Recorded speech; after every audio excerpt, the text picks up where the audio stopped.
ప్రకృతికి ఏ విధమైనటువంటి హాని కలగకుండా ఉండడమే నైతిక విలువలతోటి మనం బ్రతకడం.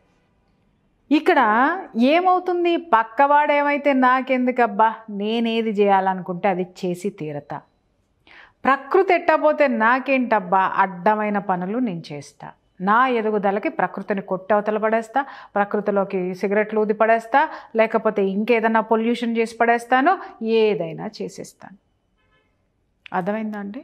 సో అటువంటప్పుడు ప్రకృతి నుంచి తిరిగి ఏం పొందుతారండి వీళ్ళు? ఎమోషన్ ఎక్కడుంది? నాగరాజు గారు, ఒక మొక్కని మనం పెంచామనుకోండి, నీళ్ళు పోసి విత్తనం నాటామనుకోండి, విత్తనం నాటిన దగ్గర నుంచి తీసుకోండి, ఆ విత్తనం నాటిన దగ్గర నుంచి రోజు నీళ్లు పోస్తాం, చిన్న మొలక వస్తుంది, రాగానే ఎంత ఆనందం వేస్తుంది, ఇంకొంచెం నీళ్లు పోస్తాం, ఇంకొంచెం, అలా అలా అలా అలా అలా పెరిగింది సార్. పెరిగినటువంటి మొక్క మీద మనకి ఎంత ఎఫెక్షన్ ఉంటుంది.